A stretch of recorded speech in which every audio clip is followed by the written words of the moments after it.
에스겔 8장 5절에서 18절까지 떠나신 하나님이란 제목으로 말씀을 드리겠습니다. 코로나가 백신 접종이 시작했음에도 불구하고 여전합니다. 모든 나라들이 코로나에서 자유로울 수 없습니다. 특별히 우리가 선교하고 있는 가나, 카메룬, 인도는 세 번째더라고요. 인도, 또 필리핀, 수없이 늘어나고 있어요. 필리핀 지역에 어저께 보니까 12,188명이더라고요. 84만 명이 코로나의 어려움을 겪었던 사람도 있고 지금 겪고 있는 사람들도 있습니다. 우리는 필리핀 나사렛이라는 동네에 선교를 함께 하고 있습니다. 그 나사렛이라는 동네는 거의 다가 일용직으로 생활을 하시는 분들이 대부분입니다.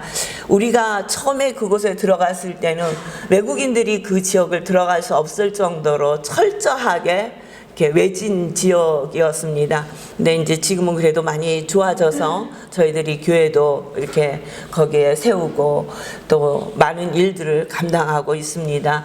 이번 부활절에, 지난주 부활절에 들어온 헌금은 이 나사렛 지역에 모두 다 보냈습니다.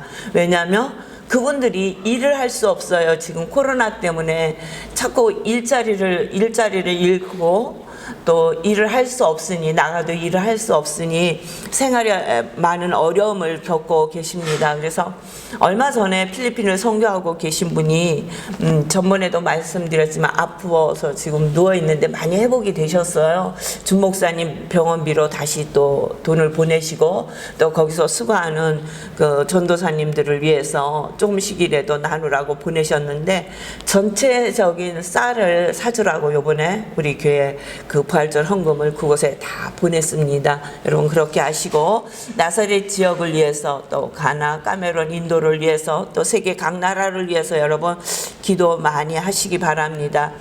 에스겔이라는 그 에스겔의 이름의 뜻은 하나님이 힘을 주신다, 하나님이 강하게 하신다는 뜻을 가지고 있습니다. 하나님이 강하게 하신다, 하나님이 힘을 주신다. 에스겔서는 전체적으로 48장까지 되어 있는데 1장에서 3장까지는 에스겔에 대한 소명과 임무를 하나님이 계속 말씀하십니다. 또 4장에서 24장까지는 유다에 대한 심판에 대해서 말씀하시고 25장에서 32장까지는 이방인에 대한 심판을 말씀하십니다. 또 33장에서 48장까지는 이스라엘의 회복에 대해서 말씀하고 에스겔을 통해서 말씀하십니다. 에스겔은 2차 포로의 여호야긴 왕과 함께 포로로 잡혀가서 지금 바벨론에 있습니다. 바벨론 그발 강가에 앉아 있을 때 여호와의 성령이 임하셔서 그곳에서 하나님의 말씀을 받습니다. 그래서 하나님이 말씀하시는 그 말씀을 받고 그 말씀을 이스라엘에서 바벨론으로 포로로 잡혀온 자들에게 하나님의 말씀을 선포하는 선지자예요. 우리 1장으로 한번 가봐요. 어떻게 하나님이 에스겔을 부르셨는지 1장 1절에서 3절까지 우리 함께 보시겠습니다. 1장 1절에서 3절까지 우리 함께 봉독합니다. 시작. 30째 해 넷째 달 초닷새 내가 그발 강가에 사로잡힌 자 중에 있을 때에 하늘이 열리며 하나님의 모습이 내게 보이니 여호야긴 왕이 사로잡힌 지 5년 그달 초닷새라.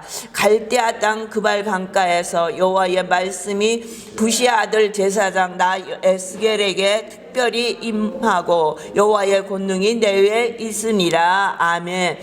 뭐라고요? 사로잡힌 지 5해 되던 날, 그러니까 그때의 에스겔의 나이가 30살이라는 거예요. 그리고 에스겔은 제사장 가문에서 태어났어요. 제사장 가문에서 태어났다는 것은 어려서부터 율법 공부를 하며 율법과 성전에 대해서 밝았던 사람이라는 것을 말씀하고 계세요.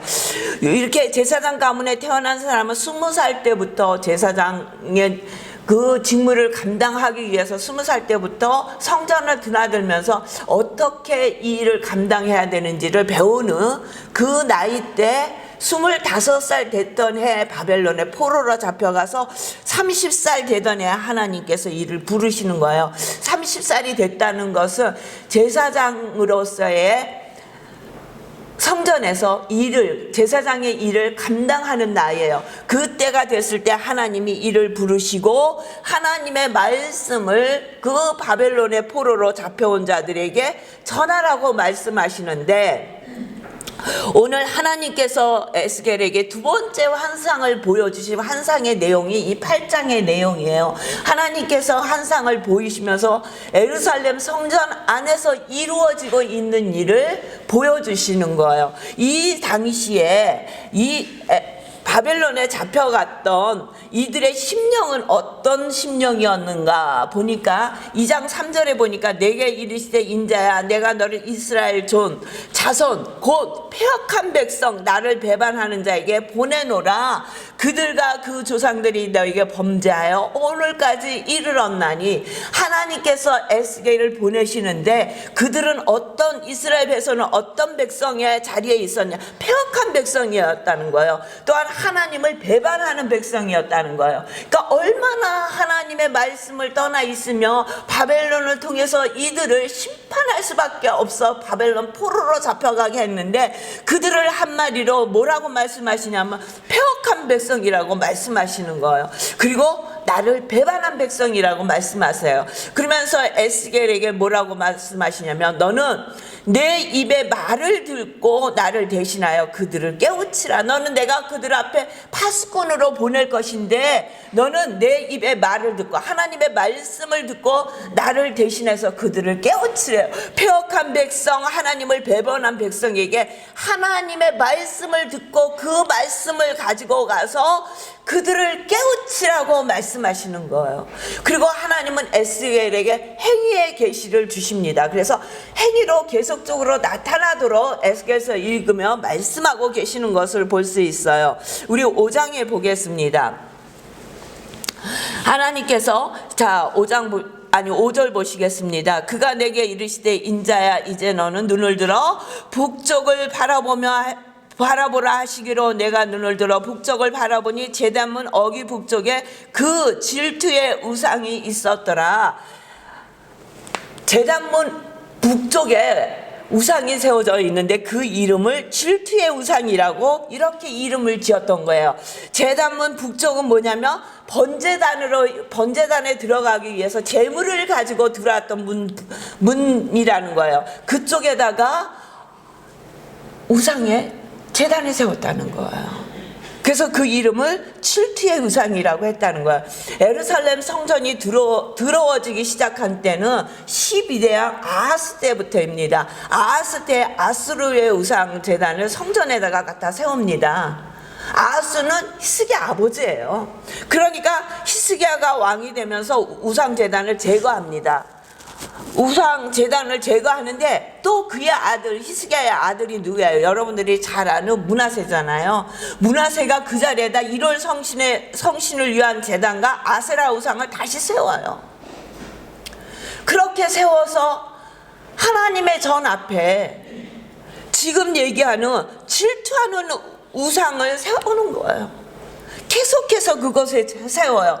그러니까 그 세운 우상을 갖다가 또 그 선자 요시야가 제거를 합니다. 그랬더니 또 여호야김 때 우상이 세워지고 멸망할 때까지 하나님의 성전에 우상들이 세워지는 거예요. 하나님의 성전이 아니라 만신전이 되어버린 거예요. 그 하나님의 성전이 거룩해야 될 하나님의 성전이 이렇게 만신전이 되어버렸다고 하나님이 말씀하시는 거예요. 6절에 보니까 그가 또 내게 이르시되 인자야 이스라엘 족속이 행하는 일을 보느냐?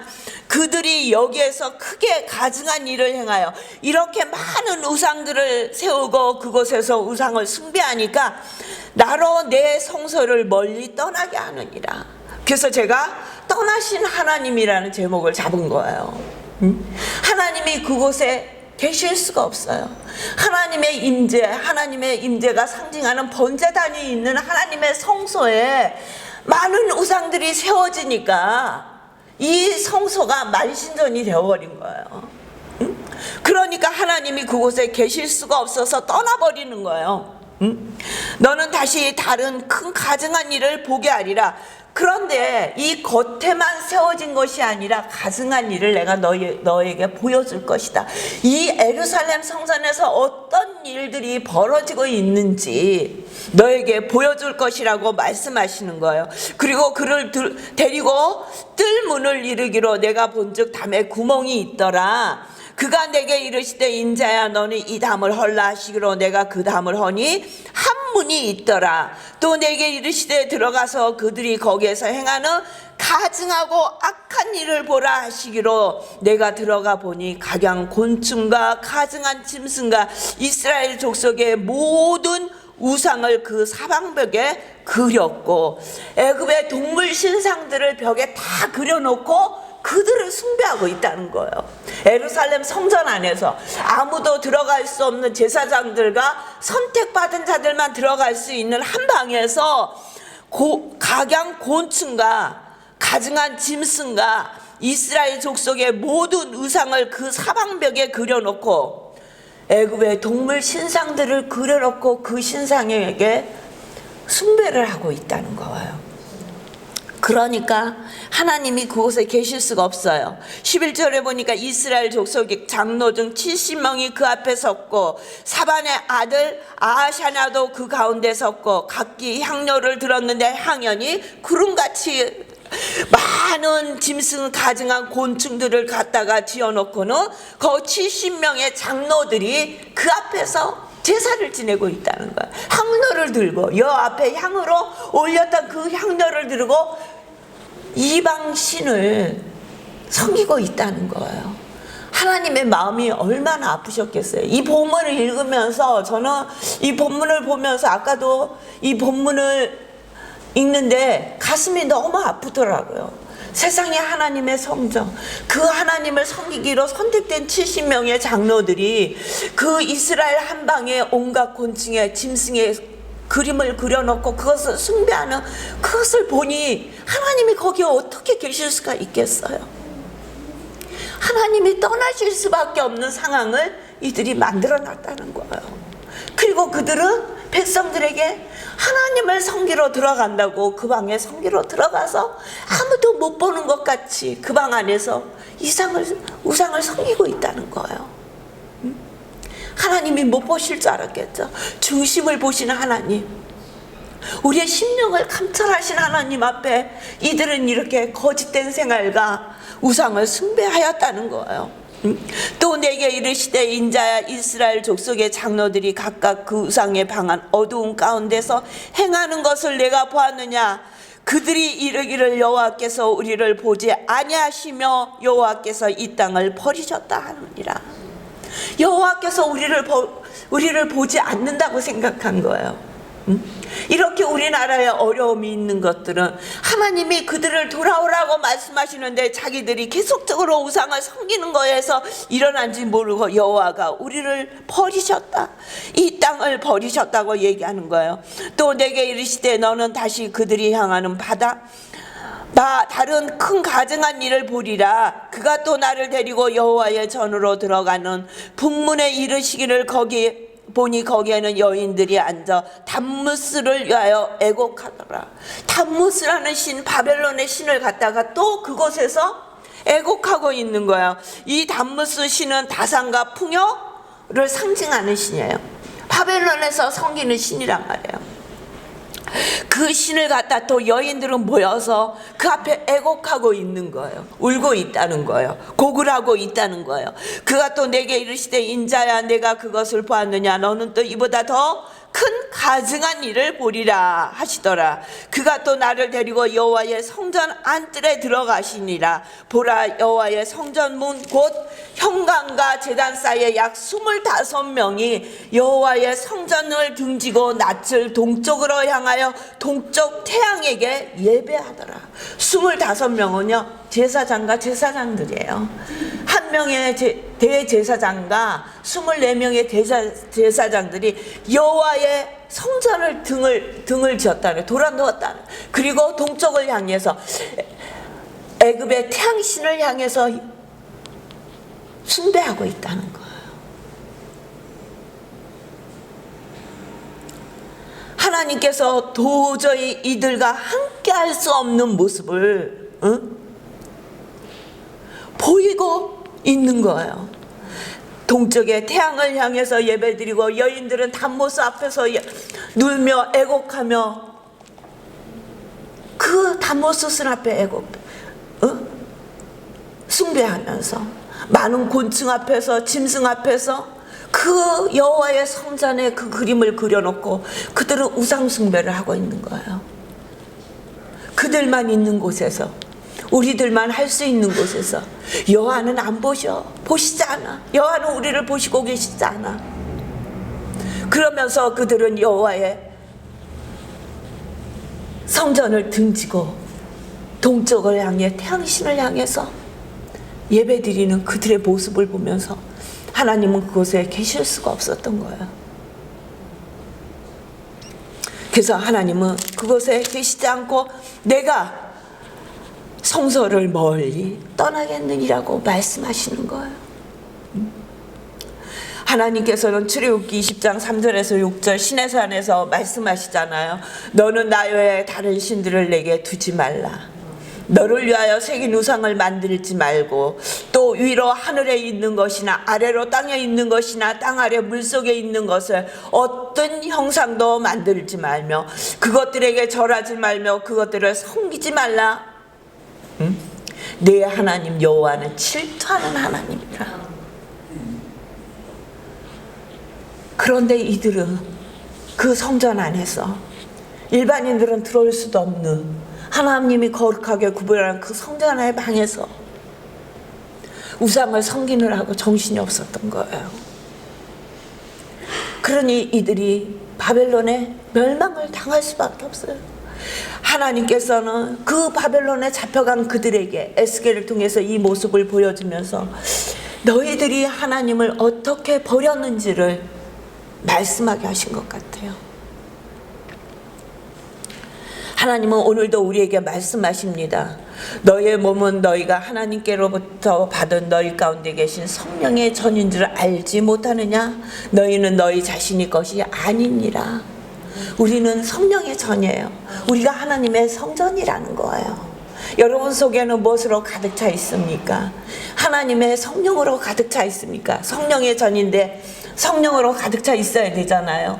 구약의 성전에 하나님으로 가득 차 있어야 하는 것처럼 우리는 하나님의 전이라는 거예요. 성령의 전인데 우리 속에 혹시 이스라엘의 사람들이, 이스라엘의 장로들이, 이스라엘의 제사장들이 섬겼던 우상으로 가득 찬 것처럼 우리의 마음속에 우상으로 가득 차 있지는 않습니까?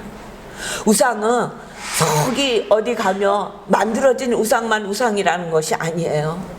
우리 속에 하나님보다 더 사랑하는 것을 우리 속에 가지고 있는 거, 우리 마음속에 가득 차 있는 거 있잖아요. 우리는 알잖아요.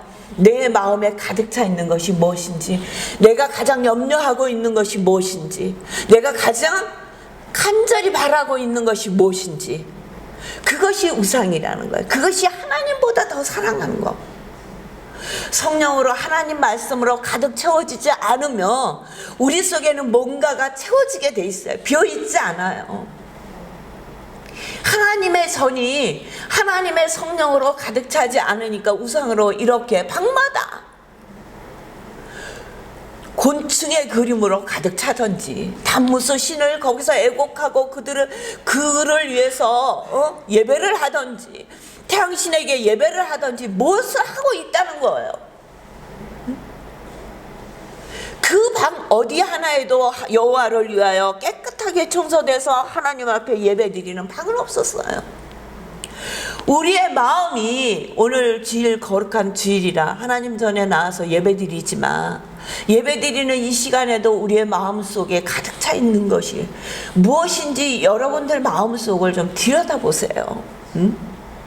하나님의 성전과 우상이 어찌 일치가 되리요?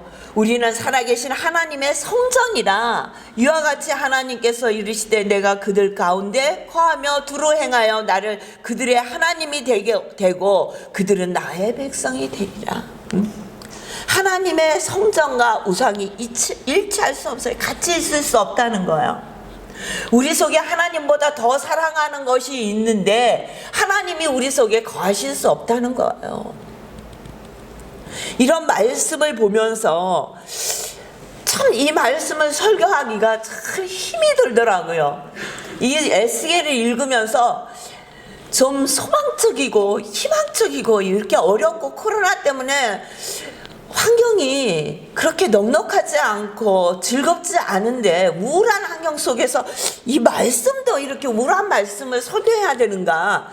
우리가 지난주에 11장까지 읽었는데 아무리 찾아도 찾을 수가 없는 거예요. 응?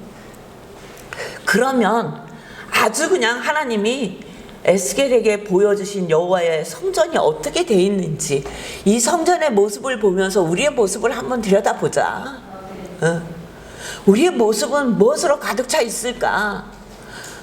어떻게 보면 그냥 눈을 뜨면서 돈 그럴 수 있잖아요. 돈이 너무 큰 힘을 가지고 있기 때문에 그냥 돈 버는 거 돈.